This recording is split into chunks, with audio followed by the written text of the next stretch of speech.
I wasn't supposed to come back until Friday. But my flight got moved up, and I didn't bother telling anyone. It was supposed to be a surprise. 50 years of marriage taught me that surprises keep things interesting. Or at least that's what I used to believe. It was Thursday, 2:17 p.m. I remember because my watch chimed as I stepped out of the Uber and walked up the stone path to the house I'd built with my own hands back in '78. The sun was warm, birds chirping. Normal. Peaceful. Too peaceful. No sound of TV, no kitchen noises, no humming from the living room. Strange, for a woman who always had music playing when she was cleaning or cooking. I stepped inside, called out. "Linda?" No answer. I set my bag down quietly and started walking toward the hallway. The bedroom door was halfway open. From inside, I heard it, soft laughter. And then a voice. Not hers. His. And then her voice. Whispering something. A giggle. The kind of giggle I hadn't heard from her in years. Followed by the rhythmic creak of the bed I had made by hand, the one we used to sleep in. My chest didn't pound. My fists didn't clench. Instead, my mind went silent. Cold. Still. I stepped back, walked out of the hallway, across the living room, and into the garage. I hadn't been in that corner for over 20 years. Beneath an old tarp and a pile of paint cans was the floor safe I'd bolted into the concrete myself. The lock still worked. I turned it, at the 12th of September '68. Our wedding date. The door opened with a groan. Inside was a black case, dusty, sealed tight. I laid it on the workbench, wiped off the years, and flipped the latches. There it was. My service ID. A small Glock. A set of encrypted drives. My CIA badge. And on top of everything else, a photo, me and Jacob, 1974, Cambodia, our last op together. I had locked this part of my life away. Promised Linda I'd left it behind forever. Promised myself I'd never become that man again. But she broke her promise first. I looked at the Glock. I didn't need it. This wouldn't be about bullets. This would be about precision. About method. About making sure she regretted everything. I slid the drive into the old laptop, still loaded with tools I wasn't supposed to keep after retirement. As the screen lit up, I began accessing files I never thought I'd see again. Surveillance tools, anonymized email systems, encryption protocols.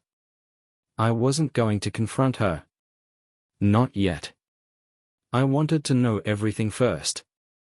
Who he was. Where they met. How long. What they were planning. If it was just sex, or if there was something more. Money? Manipulation? I went back inside. They were still upstairs. I didn't bother looking. Instead, I checked the drawer in the hallway. Her phone charger was there. She always left it behind when she took her phone into the bedroom. Always. Which meant her phone was with her. I smiled. Time to set up the capture. I installed a hidden MIC in the hallway light socket. Installed 2 pinhole cameras, one in the smoke detector and one in the corner of our painting. Within an hour, I had a clear, silent stream to my laptop in the garage. They wouldn't suspect a thing. When I returned to the garage, I looked at the live feed. He was sitting on the edge of our bed. Shirtless. She was massaging his shoulders. "You so tense," she whispered. I turned the audio off. I didn't need to hear more. Not yet. Instead, I began building the framework. A shadow identity. A name I used once during a European deep op. If she could lie for months under my roof, I could become someone else, too. By 6 p.m., I had full surveillance set up. By midnight, I had everything I needed to begin phase 1. She thought she was cheating on an old man. She had no idea she'd awakened the one version of me I'd buried decades ago. And I was going to bury them both in regret. The next morning, I didn't sleep. I waited. She came downstairs around 8:15, wearing her usual morning robe, humming like nothing happened. She kissed my cheek like always. The act was perfect. For a second, I almost believed it too. "You back early," she smiled, pouring coffee. "Flight change. Figured I'd surprise you." She nodded, acting surprised. Her hands didn't shake. She didn't flinch. This wasn't a woman who'd been caught. This was someone who thought she was winning. She sat across from me, sipping her coffee. Small talk. Weather.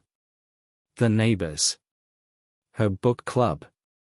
Nothing out of the ordinary, except everything was. I didn't say a word about the man I saw in our bed last night. I just watched her. That day, while she went grocery shopping, I pulled her phone records from my laptop. Burner numbers. Encrypted messages. She used apps that deleted logs every 24 hours. Smart. Too smart for a housewife from Indiana. And that's when it hit me. This wasn't just cheating. This was premeditated. She was coordinating something. I dug deeper. Bank transactions. Hidden transfers. She'd moved $27,000 to an account in Delaware. Another $10,000 to an offshore account in the Caymans. I tracked the IP address used to authorize it. It matched the man from last night. His name was Daniel Royce. Age 39. Personal trainer. Former Marine, dishonorably discharged. No listed employment. But several women had filed reports of fraud, manipulation, and coercion. All withdrawn later. Settled. Silenced. Classic predator. And Linda, my Linda, was helping him. My jaw clenched, but I forced my body still. Rage would only cloud my focus. Instead, I started a timeline. First text, 8 months ago. At her gym. He was a substitute for her usual yoga instructor. Then lunch meetings. Then transfers. Then photos, ones she'd hidden in her private cloud account, poorly encrypted. Her in lingerie. Hotel rooms. Laughing selfies. Images burned into my mind. I didn't let myself feel it. I saved them. Evidence. Not emotion. By the time she came home that night, I knew everything. But she still didn't know what I knew. She asked me about dinner. I said I wasn't hungry. She acted concerned. I played tired. Then she went upstairs, and video feed confirmed Daniel met her in the backyard 15 minutes later. He kissed her.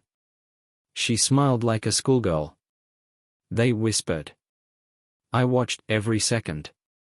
I didn't sleep that night either. Instead, I made 3 calls. One to a contact in Virginia. Former tech operative, now freelance.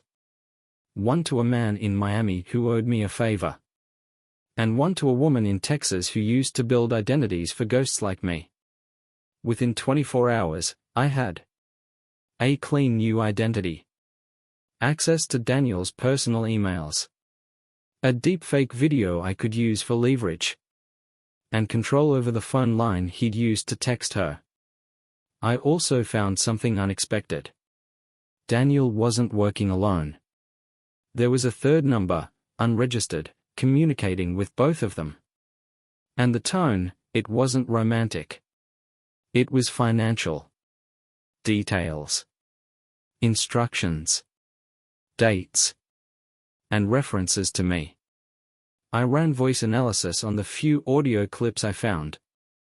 The result almost made me drop my coffee. Male. Age, 30 to 35. Accent, Midwestern. The pattern matched, my son. Ben. My own son. Now I understood the real betrayal. It wasn't just lust. It was a plan. They wanted the house, the retirement fund, the life insurance, everything I built. They wanted me out of the way. And that changed everything. I wasn't just going to watch them anymore. It was time to fight back. But not like they expected. They thought I was old. Finished. They forgot who I used to be. And what I could become again. This wasn't about jealousy. It was war. And I was just getting started. Ben. My son. I stared at the screen for a long time. The voice analysis didn't lie. It wasn't just a statistical match.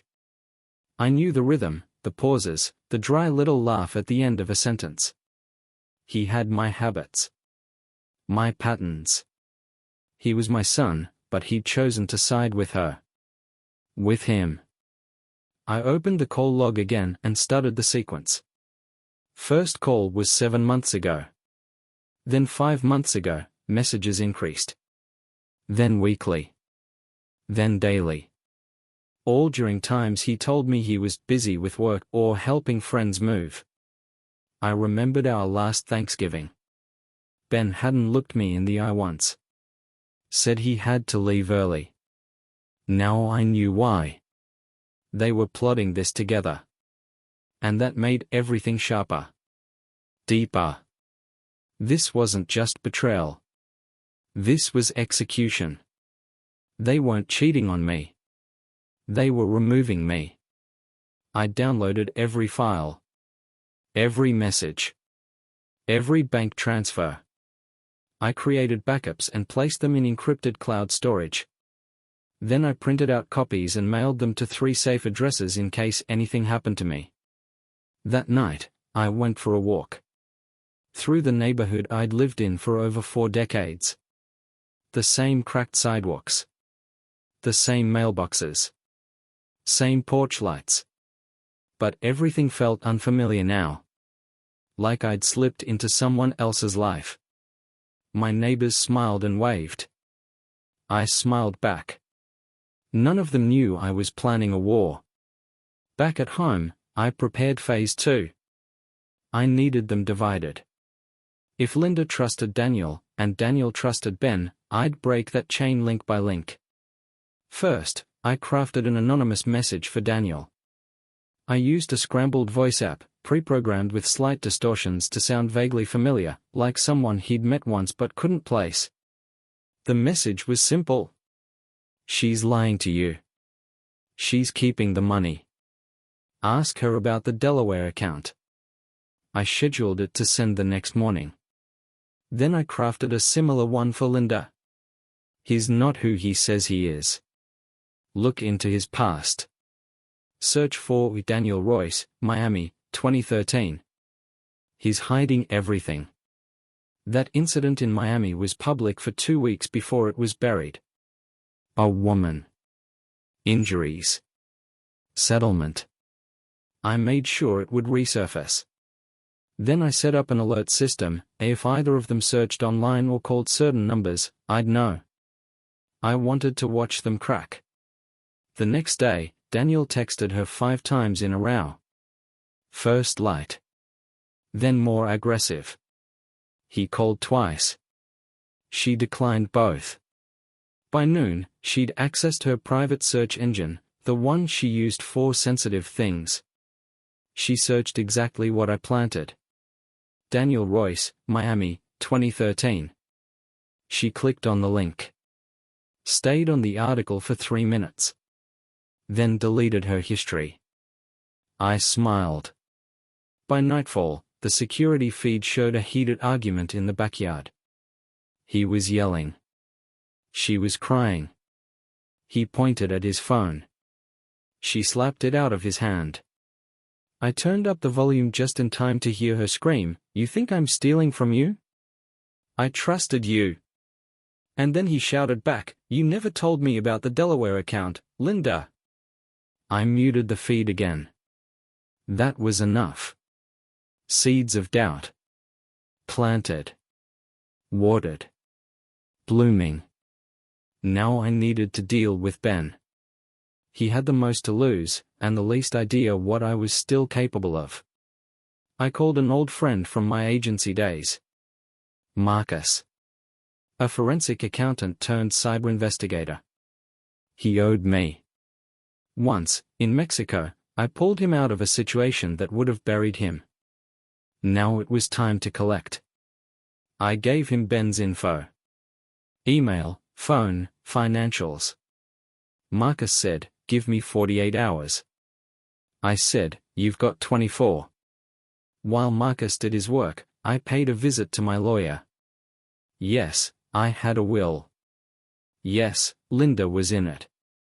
And yes, Ben was set to inherit everything. Until now. I signed new papers. Quietly. Legally. A new trust. New beneficiary. Then I booked a storage unit downtown and started moving things from the house, things I cared about. Photos. War memorabilia. Old letters. Documents. Tools. They wouldn't take everything from me. I'd make sure of that. That night, Marcus called. "I found something," he said. Ben had recently opened a new LLC. Shell company. Registered to an address in Florida. That same company had received a transfer of $80,000 last month from the same account Linda had used. My own son was setting up to launder the money they stole from me. It wasn't enough to catch them. I needed to dismantle them. Carefully. Slowly. So they would feel every second of it. The idea came to me in the middle of the night. If they wanted me gone, really gone, why not give them what they wanted? Only on my terms. I sat in the garage, staring at the surveillance monitors. Linda was asleep in our bed. Alone tonight. Daniel hadn't come. Probably licking his wounds after their last argument. Good. Let the tension simmer. My phone buzzed. A message from Marcus. He had tracked the LLC's registration to a fake law firm in Tallahassee. They were setting up an exit plan. Probably planning to move everything out from under me before I caught on. They thought they had time. They were wrong. At 3:12 a.m., I began Phase 3. I opened an old military trunk. Inside, a flares, an expired emergency beacon, a few rusted knives, and an old burner phone. I turned it on. It still worked. No GPS. No SIM. Perfect. I placed the phone in a waterproof bag, along with a sealed envelope containing my wedding ring, dog tags, and a forged suicide note, one I'd written years ago during training for a worst-case scenario. All I had to do was change the name and date. I drove out to the reservoir at 4:45 a.m. Fog lay low over the water, giving me cover. I parked my old truck near the edge, left the door slightly ajar, and dropped the waterproof bag near the rocks. Then I walked a mile through the woods to where I'd stashed an old dirt bike years ago. Still hidden under the collapsed shed where no one would think to look. I rode in silence, winding through trees and mud until I reached the off-grid cabin I'd bought under a false name in 1999. Solar panels. Water tanks. No connections to me, not officially. I stayed off my devices for 48 hours. In the meantime, my death hit the town like a storm. They found the truck. The bag. The note. Police were called. A search was launched. Local news picked it up. Vietnam veteran, 72, missing. Foul play suspected. Linda cried on camera. Of course she did. Ben flew in. I watched the interview. He kept his face tight, his voice even. Too even. The reporter called him stoic. I called it something else, rehearsed. They held a vigil. Lit candles. Neighbors came by with casseroles. And Daniel? He didn't show up. Interesting. Maybe he'd sensed something. Good. I stayed in that cabin for 7 days. Studying every move they made. I hacked into Linda's Wi-Fi. I watched as she accessed my accounts. Watched as she called the life insurance company. Watched as she smiled while on hold. She thought it was over. She thought she'd won. That's what I needed. That certainty. That arrogance. On day 8, I returned to the safe house and activated the next step, an identity switch. I used the profile the woman in Texas built for me. Name, Frank Decker. Background, a retired systems analyst. Divorced. No kids. Moved to Arizona recently. I looked in the mirror. Shaved the beard. Dyed the hair. Glasses. Contact lenses to change the color. Clothing shift. Posture correction. I no longer looked like the man who disappeared at the reservoir. I looked like someone else entirely. Then, I rented a room in a motel under the new ID and started walking through town again. Testing the disguise. People didn't look twice. I even passed by Linda in the grocery store. She didn't recognize me. She looked tired. Worn. But still smug. I watched her for a minute as she stared at the wine shelf. She picked out a bottle of something expensive. Celebrating, maybe. When she walked past me, I smiled under my breath. She had no idea that the man she was mourning had just held the door open for her. Back at the motel, I started the next operation, asset freeze. I sent legal documents to the banks, citing pending fraud investigation with cloned government credentials. Within 48 hours, all accounts tied to Linda and the LLC were frozen. No withdrawals. No transfers. She called Ben 6 times. He didn't pick up. She texted Daniel. No response. Alone. Isolated. Exactly where I needed her. At night, I reviewed footage from the house. She sat in the kitchen for hours, looking at her phone. No music. No calls. No wine this time. Only silence. She began to feel it. The chill of consequences. But this wasn't the punishment. This was only the beginning. By the time Linda started to panic, Daniel had already begun to unravel. I watched it all from the motel room. My laptop glowed in the dark as the security feeds played on loop. I had cameras hidden in the house, in Daniel's car, and at the gym where he worked twice a week. Everything fed back to me. The first crack came when his car was towed. He'd parked in his usual spot behind the gym, but the zone had been reclassified overnight, a quiet call I'd made to the city under a fake name, using a burner phone and a VPN. He came out after a morning session, sweating, laughing, and then froze. His car was gone. He stood in the alley, bewildered. Called someone. Not Linda. Another number. I traced it. A woman in Tampa. Divorced.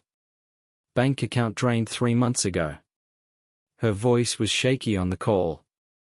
He told her it was just a mistake. She didn't sound convinced. I made a note, a trail of victims confirmed. That afternoon, I triggered the next phase. Using my control over Daniel's phone line, I sent a message from his number to another woman. A different victim, one I'd found through a recovery forum. The message was simple.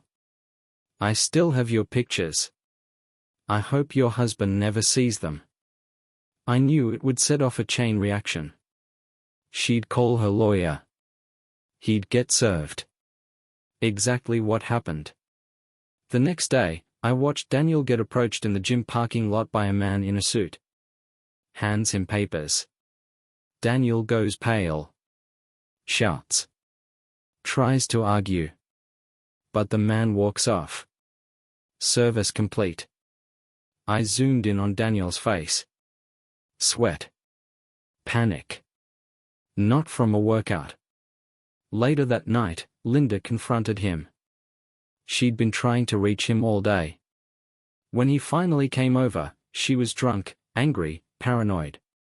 She'd received another anonymous tip, from me, that Daniel had been investigated in 2 other states.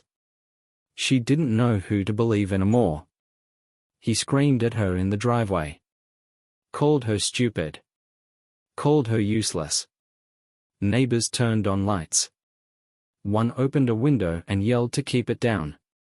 Daniel stormed off. Linda collapsed on the porch, crying. I watched every second. Then I contacted a reporter. Anonymously. I leaked documents, real ones, connecting Daniel to financial coercion, psychological manipulation, and falsified references at his current job. I sent just enough to spark suspicion, not full exposure. Not yet. The next day, his manager pulled him aside. They had a talk. Daniel left red-faced, pacing. I checked his inbox. Suspended. Unpaid. By now, Linda had called Ben 12 times. Left 6 voicemails. The last one, she was sobbing. We need to talk. Everything's falling apart. I don't know what's happening. Ben didn't respond. He was busy. Busy transferring the last of the funds into a new offshore shell account in Panama. But I intercepted it. With Marcus's help, we rerouted the transfer, not to Panama, but to a flag dummy account owned by a fake company tied to international fraud. Now the IRS had eyes on Ben. I watched the trap close. And all the while, I remained dead. News outlets still ran the story. Some local paper called me a tragic reminder of how even the strongest can vanish quietly. I clipped the article and laughed. If only they knew. The man who vanished wasn't weak. He just needed to disappear to become dangerous again. At night, I walked the edge of town. In disguise. Watching. Listening. Linda went to church that Sunday. She looked hollow. Wore black. Cried during the service. Daniel never showed. I had someone follow him, an ex-private investigator I knew from years back. She told me Daniel had started visiting pawn shops. Selling off gear. Watches. A gold bracelet. Desperation looked good on him. And Ben? He was laying low. His credit cards stopped working. He made calls to banks. Got stonewalled. Then he flew back to California, fast. No more family dinners. No more partnerships. My plan was working. I wasn't just tearing them down. I was making them tear each other apart. And I was only halfway done. Linda was breaking. You could see it in the way she moved, like every step weighed more than it should. Her hair wasn't styled anymore. She wore the same coat 2 days in a row. At the store, she forgot her credit card at the register. Twice. On camera, in the kitchen, she stared into space more often than she cooked. The woman who once controlled every social calendar and every family dinner was now checking her phone every 5 minutes, waiting for someone to call her back. But no one did. Daniel had gone quiet. No texts. No visits. After their last argument on the porch, he'd disappeared. I knew where he was, crashing in a rundown motel on the edge of town. Cameras showed him pacing his room, chain-smoking. Most nights, he didn't even sleep. I'd cut off his money, his connections. Now it was time to cut off his hope. I sent him a package. No return address. Inside, a printed screenshot of his message to the woman in Tampa, the one I'd sent through his own number. Underneath, a single line typed in bold. Next time, I send this to the police. He opened it, read it, and then destroyed it, but not before I saw the fear. His hands trembled. His knees buckled. He sat down slowly, like the air had been pulled from his lungs. Good. That fear would keep him frozen. Paralyzed. The more he doubted everything, the less chance he had to fight back. Next was Ben. He returned to California, but I still had eyes on him. Through Marcus, I gained access to his office security system. Cameras showed him coming in early, leaving late, meeting with a lawyer in secret. He was trying to hide something. Maybe transfer what was left of the stolen money. Maybe scrub his name from the records. Too late. I sent him an email. Anonymous. Subject line, "Your father's not dead." Inside, a still frame from a gas station camera. Me, in disguise, holding the door for Linda. A perfect shot. Clear face. Eye contact. No caption. No threats. Just that one image. He opened it. Stared at it for 17 seconds. Then closed his laptop and started pacing. He made 2 phone calls right after. One to a burner number, Daniel's. The other to Linda. Neither answered. Panic. Isolation. Collapse. Exactly what I wanted. Back in town, Linda received a letter. Typed. No return name. Inside, our photo of Daniel kissing another woman. Same night he yelled at Linda on the porch. Different motel. Different bed. I took the photo myself. Through a camera planted in the motel wall vent. She stared at the picture for 5 full minutes. Then she burned it in the sink. I watched her cry through the feed. Not just tears, sobs. Shoulders shaking. She grabbed her phone, typed a message, then deleted it. Started again. Deleted it again. She wanted to say something. She had no one left to say it to. By the end of the week, the cracks had become chasms. Daniel showed up at her house, uninvited. Banged on the door. Screamed her name. She didn't answer. He walked around back, tried the patio door. Locked. He pounded again. Open the damn door, Linda. I know you're in there. She finally opened the curtain, but didn't unlock it. Get off my property, she said, voice trembling. Who's been talking to you? He demanded. You're a liar, she snapped. I saw the photo. I know everything. Daniel's jaw dropped. What photo? She didn't answer. Just stared at him. Linda, I didn't. She closed the curtain. Locked the deadbolt. Daniel stood there, motionless. Then walked away. I zoomed in on his face as he left. Not angry. Not confused. Afraid. Inside the house, Linda slid down the wall and sat on the floor, shaking. Everything she trusted was gone. Everyone she relied on had vanished. And still, she didn't know the truth. That I was alive. That I was watching. That this was only the middle. The punishment hadn't even begun.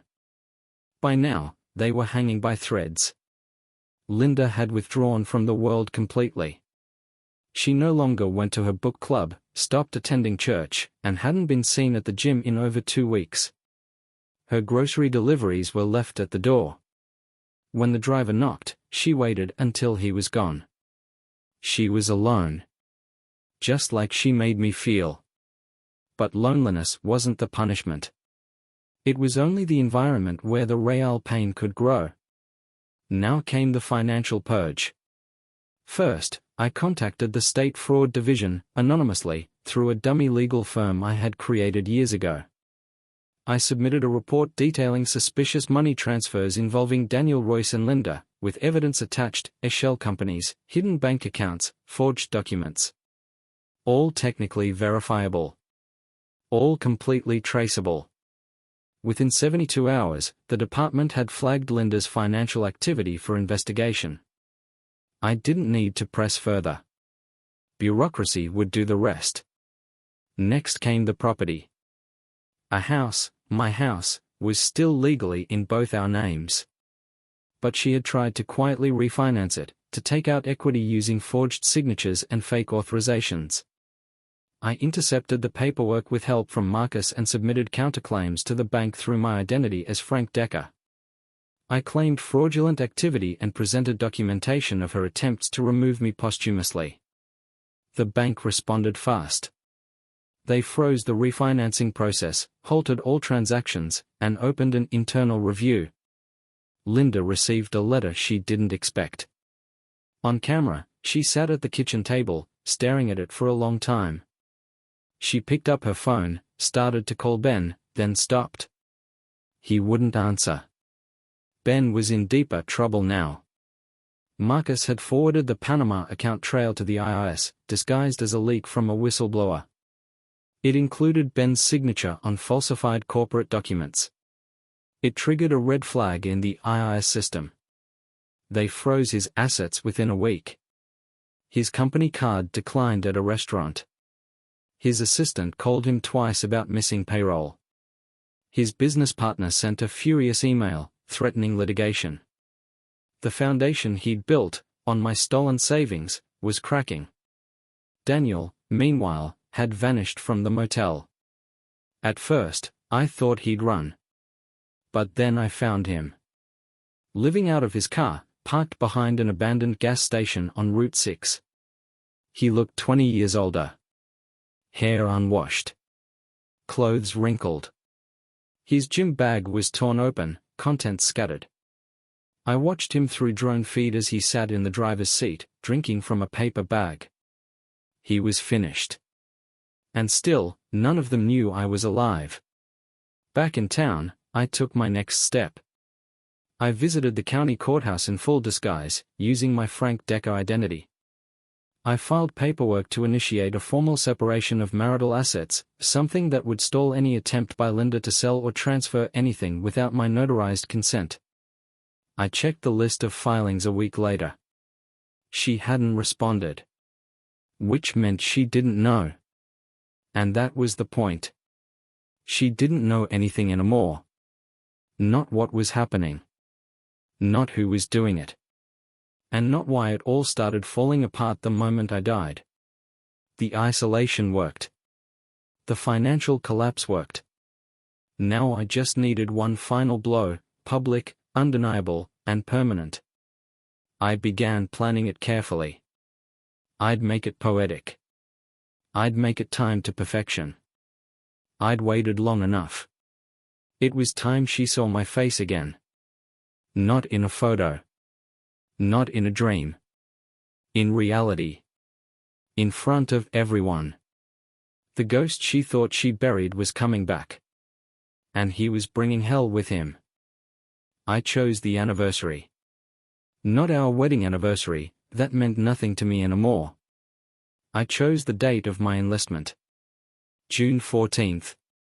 The day I first put on the uniform and swore to defend the country. It felt fitting. That day was the beginning of who I became. Now, it would mark the return of the man they thought they erased. Linda had received an invitation the week before. Elegant, professional, and anonymous. A charity gala hosted at the local Veterans Center, an event honoring fallen service members and their families. She was listed as a guest of honor, in recognition of her late husband's service. She accepted, of course. How could she resist? She still craved attention. Still needed sympathy. And most of all, she needed to be seen as the grieving widow. Perfect. I spent weeks preparing.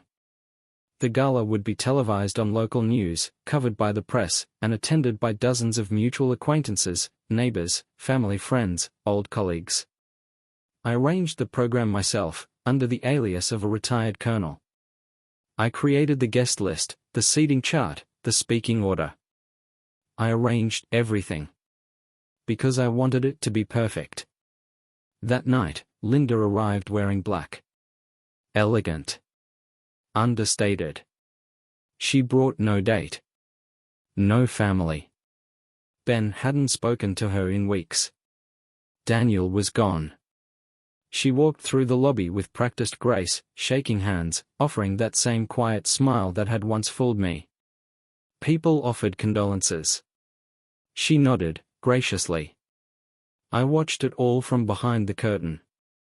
Then, at exactly 7:47 p.m., I stepped onto the stage. No music. No announcement. Just me. Alive. Breathing. Walking toward the podium. The silence was immediate. Chairs shifted. Conversations died mid-sentence. Linda turned toward the sound of my footsteps. At first, confusion. Then recognition. Then horror. She dropped her glass. It shattered at her feet. Gasps rippled across the room. Someone whispered, "Is that?" I raised my hand. "Good evening," I said, voice clear. "Some of you may recognize me. Some of you may think you're seeing a ghost." A few nervous chuckles. I scanned the room. "My name is Walter Prescott. I served this country for over 30 years. I disappeared 2 months ago. And now I'm back." Linda's lips moved. No sound came out. "I didn't die. I let you believe I did." I paused. Let it sink in. And I did it for a reason. I looked directly at her. "For the last 8 months, my wife and 2 others have conspired to steal my home, my finances, and my name. They lied. They cheated. They tried to erase me. No one moved." I clicked a remote in my hand. A screen behind me lit up. Photos. Emails. Bank transfers. Footage from hidden cameras. Linda. Daniel. Ben. Laughter. Kisses. Signatures. Dollar amounts. Everything. "I was watching the whole time," I said.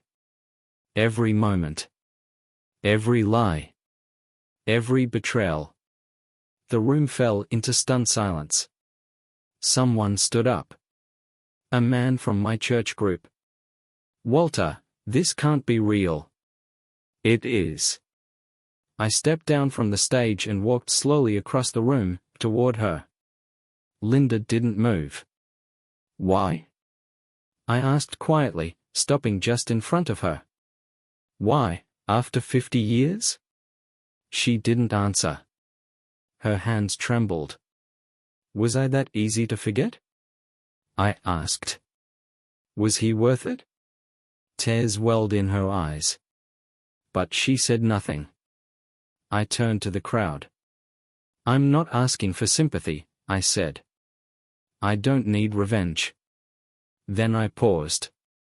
I already took it. I walked out of the room without another word. Left her there. Alone.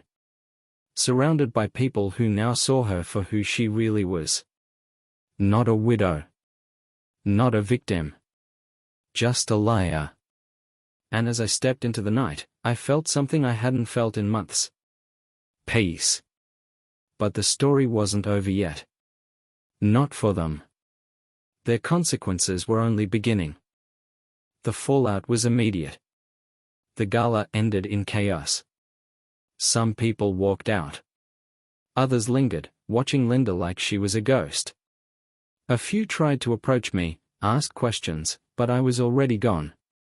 I didn't stay for the reactions. I didn't need to. I'd seen enough. The next morning, the video hit the local news. Someone had recorded my speech on their phone. It went viral within hours.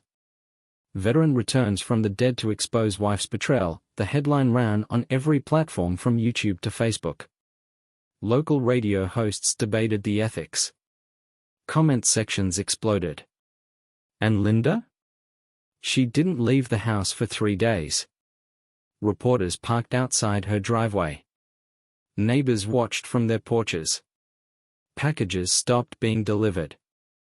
The few friends who had remained in her circle after my death now turned their backs completely. The woman who once ran church committees and hosted wine nights had become a scandal. And that was only the beginning. Her accounts remained frozen. The IRS audit began. The state opened an investigation into property fraud and financial abuse of a senior citizen. The lawyer I had prearranged filed for full asset separation under my living identity. Legally, everything we owned was now under review. The house. The accounts. The vehicles. And Daniel? His photo, kissing the woman in the motel, had resurfaced again. This time attached to allegations from multiple women who came forward after seeing my video. 2 of them filed official reports. 1 of them sued. He was arrested for questioning within a week. Mugshot. All over the internet. His gym dropped him. His license to work with minors was revoked. His car, impounded. His motel room, emptied. No one bailed him out. No one called him. He'd become toxic. Then there was Ben. My son. He sent me a message the night after the gala. Just 1 line. Why? I didn't respond. What was there to say? He made his choice long before I disappeared. He chose greed over loyalty. He chose to take instead of build.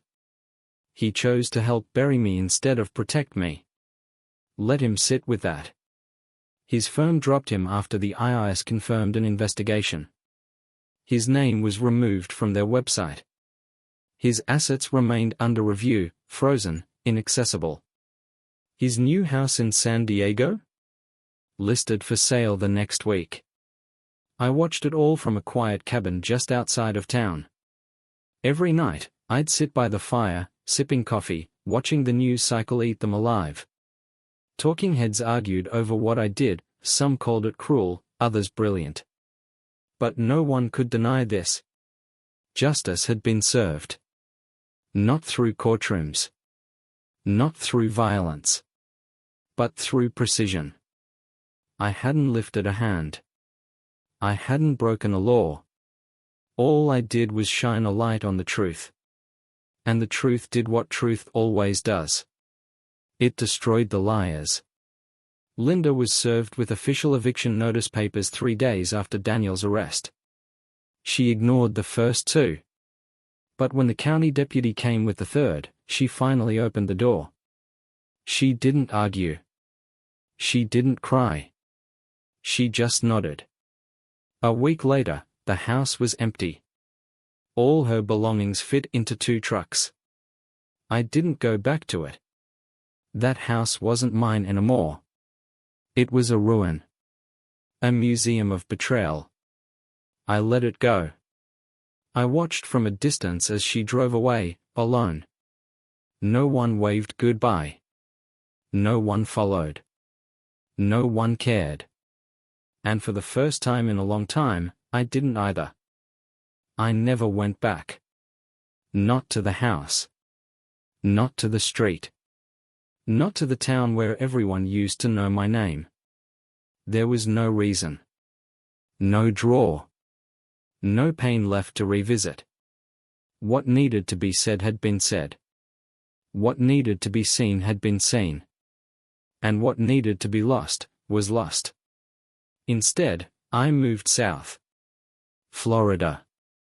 Small place. Quiet neighborhood. Nothing fancy. A porch swing. A patch of grass. Close enough to the coast to smell salt in the breeze. Far enough from everything else to forget.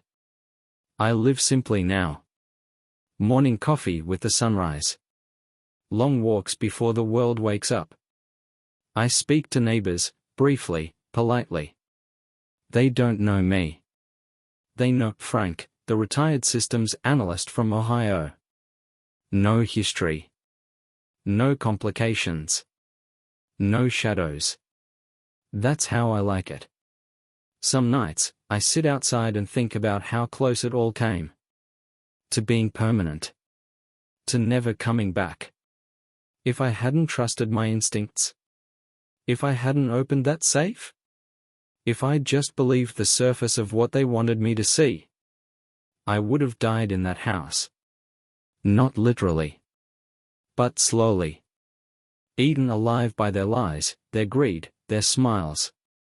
They would have drained me dry, buried my name, and toasted each other with the money I worked my whole life to earn. But I stopped it. And not just stopped it, I rewrote the ending. Linda lives in a one-bedroom apartment now. Government assisted.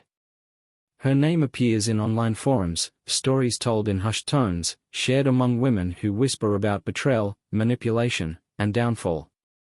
She no longer goes out in daylight. Daniel took a plea deal. 2 years. State prison. No visitors. His face shows up in online searches tagged with words like predator, fraud, and disgrace. Ben's firm dissolved. He left the city. No one knows where he is now. I don't care. He stopped being my son the moment he signed the first wire transfer. They tried to erase me. Instead, they erased themselves. Funny how that works. I didn't remarry. I didn't go looking for some poetic new chapter. Life isn't a movie. I don't need redemption or romance. I just needed peace. And now I have it. Last week, I got a letter. No return address. Inside was a single sheet of paper. One sentence. I'm sorry. No name. No signature. I burned it. I didn't need apologies. You can't apologize for planning someone's funeral while they are still alive. You can't apologize for betrayal written into spreadsheets and signed documents. Some things aren't meant to be forgiven.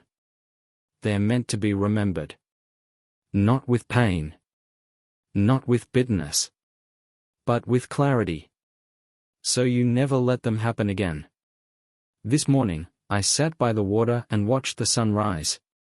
Birds flew low. The air was still. The world didn't know what I'd done. Didn't know how close 3 people came to destroying a man. But I knew. And I'd won. Without fire. Without fury. Just precision. And silence. The perfect revenge. And now, the perfect ending.